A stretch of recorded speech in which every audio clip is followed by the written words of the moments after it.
Hello, welcome to the Gemsbach. Today's topic is Duck Soup, a film directed by Leo McCarey and originally released in 1933. Comedians and entertainers in motion pictures took at least 50 years after movies entered the mainstream before shaking loose of their direct vaudeville influences. One of the consequences of this fact is that we have a lasting record of the talents of some, though as far as I can tell not even close to all, of the greatest vaudeville acts. When were you born?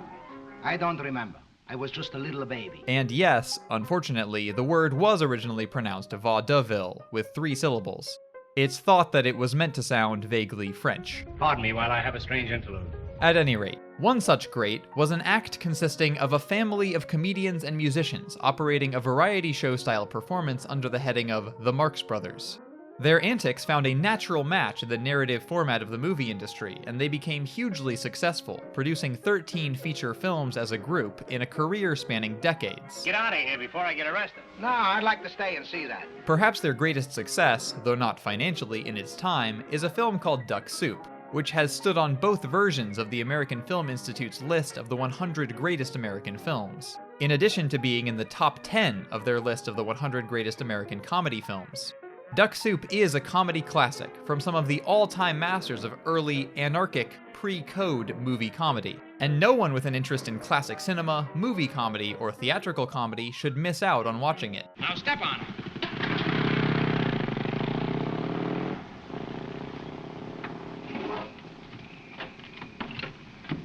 Well, it certainly feels good to be back again. I have seen every one of the Marx Brothers movies more than once, and I enjoy every one of them in some way. That said, I do have my favorites, and while some usually retain positions near the top, such as A Night at the Opera, Horse Feathers, and A Day at the Races, Duck Soup's position as one of their absolute best is always unquestionable. If any man should come between a husband and his bride, we find out which one she prefers by letting her decide. If she prefers the other man, the husband steps outside. We stand him up against the wall and pop goes the weasel. In each of their on-screen projects, principal players Julius, Arthur, and Leonard Marx, under their famous pseudonyms Groucho, Harpo, and Chico, respectively, play their own established stage personalities in new positions of varying power and importance. Joined on-screen for a time by Herbert Manfred Marx, better known as Zeppo. And yes, unfortunately, the stage name of Leonard Marx is meant to be pronounced Chico, despite how it's spelled. It's a reference to his perennial pursuit of women, or chicks. Anyway, in Duck Soup, Groucho plays Rufus T. Firefly, the new leader of the country Freedonia, as it teeters on the brink of war with neighboring nation Sylvania. He was appointed at the urging of a character played by Margaret Dumont, who appears in many Marx features as a comically aristocratic target for insults. I held him in my arms and kissed him. Oh, I see. Then it was murder. Meanwhile, Chico and Harpo play Ciccolini and Pinky, spies who enmesh themselves in Freedonia's government at the behest of Sylvanian ambassador Trentino, played by Louis Calhern.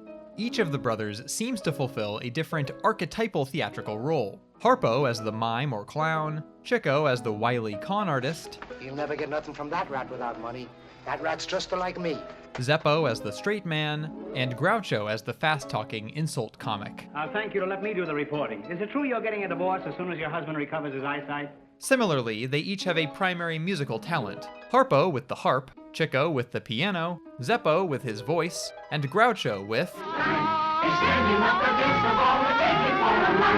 well, his sense of humor at least.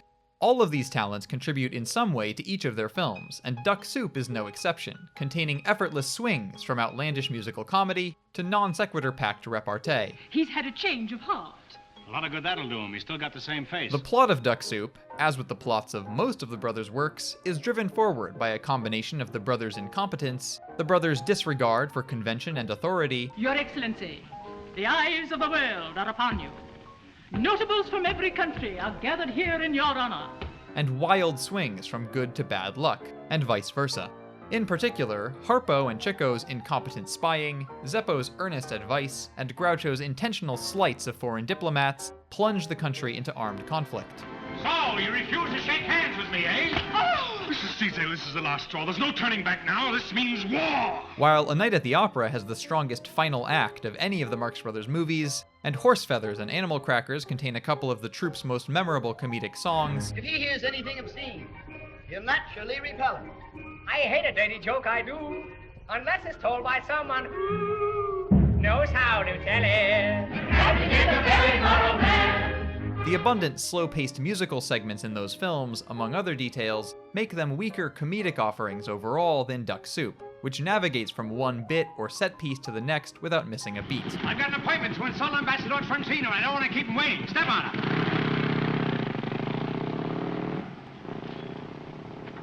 This is the 5th trip I've made today, and I haven't been anywhere yet. Some of the gags and sequences from the Marx Brothers movies have entered the annals of cultural knowledge, and you may have seen tributes to them without even noticing. A couple of cases in point are the mirror sequence from Duck Soup and the stateroom scene from A Night at the Opera. I came to mop up. Just the woman I'm looking for. Come right ahead. You'll have to start on the ceiling. It's the only place that isn't being occupied. But smaller moments and influences survive as well. For example, fans of Monty Python will find aspects of Duck Soup's climactic trial scene and accompanying musical number eerily familiar.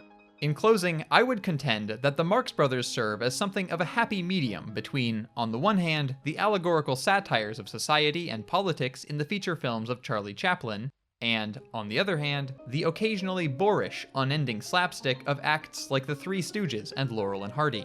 It is a poor fan indeed of comedic movies, classic films, or even of the sketch shows and stand-up comedy acts which have evolved out of vaudevillian theater who has never seen a Marx Brothers movie. But if that describes you in some way, do not despair. There's no time like the present, and Duck Soup is a great place to start. No, you don't. I'm not taking any more chances. You can only fool a firefly twice. This time you ride in the sidecar.